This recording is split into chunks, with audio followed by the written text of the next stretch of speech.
Hello दोस्तों, कैसे हैं? आई होप आप लोग सब ठीक होंगे। दोस्तों, मैंने आपसे एक बात करनी थी। आपको याद होगा पार्लियामेंट के अंदर कुछ 2 व्यक्ति घुस गए थे जिन्होंने वो क्रैकर कैंडल जलाया था और संसद में हो हल्ला किया था, तो उनको पुलिस ने पकड़ लिया था। तो कुछ एक गिरफ्तारियां हो गई हैं और एक महिला भी उनमें है। तो दोस्तों, 3-4 दिन से मैं देख रहा था कि ये बातें बहुत ज़्यादा उछल रही थी और इसका निचोड़ क्या है, इन लोगों ने ऐसा क्यों किया होगा? जो मेरी थॉट है, मैं अपनी सोच से बात करना चाहता हूँ। आपको याद होगा कि धीरेन्द्र साहू, हाँ, जो है जो झारखंड के एमपी हैं, उनके यहाँ से तकरीबन 350 करोड़ रुपए मिले और 75 किलो सोना मिला। ये बात इतनी हाईलाइट हो गई थी कि हर न्यूज़ में आ रही थी। अब कांग्रेसियों को जवाब देना बन नहीं रहा था, तो वो करे क्या?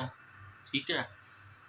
तो मेरे को लगता है कि ये जो इन्होंने घटना की है ना, ये उस बात को दबाने के लिए कि लोगों का माइंड डाइवर्ट हो और इस तरफ चला जाए कि देखो मोदी ने जो नई पार्लियामेंट बनाई है, इसमें सुरक्षा की कोई भी इन्होंने खास अरेंजमेंट नहीं किया, लोग अंदर घुस जाते हैं, ऐसा हो जाता है।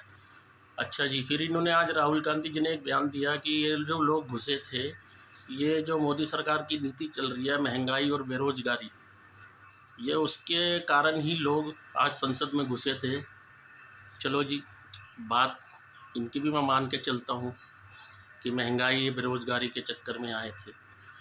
जो लेडीज़ नीलम पकड़ी गई थी, 42 साल की औरत जिसने इतनी डिग्रियां ले रखी थी, तो क्या वो नौकरी के लिए अप्लाई नहीं कर सकती थी? उसको तो कभी किसान आंदोलन में घुसना होता था, कभी उसे ये आपका जो रेसलर के जो आंदोलन हुआ था उसमें घुसना होता था। इसे सिर्फ़ और सिर्फ़ अपनी राजनीति चमकानी थी कि मैं जैसे-तैसे करके इस राजनीति में आऊँ। वो एक आंदोलनकारी जीवी थी, वो नौकरी वाली नहीं थी, ठीक है? और बाकी जो 4 पकड़े गए, इनका कहीं न कहीं एक दूसरे से लिंक बनता है, ठीक है? अब ये तो पब जो इन्वेस्टिगेशन टीम है वही डिसाइड करेगी फाइनली इस रिपोर्ट क्या आएगी।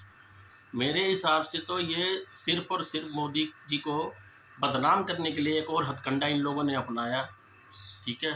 कांग्रेसियों ने सबने मिलके कि मोदी को इस तरीके से नहीं तो इस तरीके से बदनाम करें। क्यों? क्योंकि 2024 का इलेक्शन आ रहा है। तो मेरी सोच यही है, भाई साहब, आप जितना मर्ज़ी मोदी जी को घेर लो, सत्य के आगे हमेशा जीत ही होती है। सत्य परेशान हो सकता है लेकिन पराजित नहीं हो सकता। आप जितना मर्ज़ी परेशान कर लो, जितनी मर्ज़ी अफ़वाहें उड़ा लो, जितना मर्ज़ी सब कुछ कर लो, लेकिन 24 में आना तो आना मोदी जी नहीं है, ठीक है जी? इसके अलावा और कुछ नहीं होगा।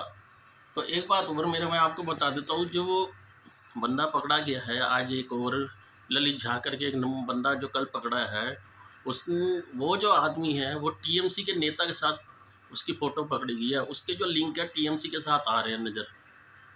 तो आप ये सोचिए कि अब ये गेम कहाँ से कहाँ जाएगी। भले एक मोदी जी को हराने के लिए देश के साथ भी खिलवाड़ कर सकते हैं ये लोग। कितना नीचे स्तर इनका गिर चुका है, बिल्कुल भी इन लोगों की आंखों में शर्म नहीं रह गई है। भैया, 70 साल आप थे, बहुत राज किया आपने और देश का क्या हाल था हमें भी पता था। और रही बात जिसने पास दिया, मैं मानता हूँ पास देने वाले ने गलती की, पास क्यों दिया, लेकिन उसके ही मन में ये मंशा नहीं होगी। जिसने पास मांगा वो उसका पड़ोसी था, जो बीजेपी का एमपी था, उसका पड़ोसी था, तो उसके मन में भी मंशा नहीं होगी कि ये लोग वहाँ जाके ऐसे करेंगे। पास दिया है, गलती की है, उसकी सज़ा जो है उसे मिलेगी ज़रूर, क्योंकि वो बीजेपी वालों जो भी सज़ा उसकी आला कमान उसे देगी।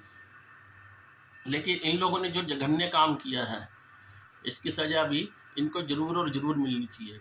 और दोस्तों, एक बात मैं और कह रहा हूँ, इस बात को लिख लेना, इन लोगों को भी छुड़ाने के लिए ये कांग्रेसी अपने वकील भेजेंगे। अगर ना भेजें तो आप जो कहें मुझे कह सकते हैं, ये लोग भी अपने वकील 101% लगाएंगे और इन लोगों को छुड़ाएंगे, क्योंकि इन्हीं की मिली भगत से हुआ है और राज खुलेगा तो यहीं से ही खुलेगा।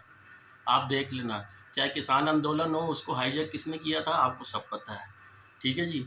अब ये इन लोगों ने जो नया पैंतरा चला है, इस पैंतरे में ये खुद फंसेंगे। मोदी जी का कुछ नहीं हो सकता, क्योंकि उनकी छवि जो दुनिया के आगे वो रहेगी। वो सत्य है, सत्य ही जीतेगा। बात आपको अच्छी लगी हो तो लाइक और कमेंट ज़रूर करना दोस्तों। अगर कोई मेरी बात बुरी लगी हो तो उसके लिए मैं माफ़ी चाहूँगा। धन्यवाद।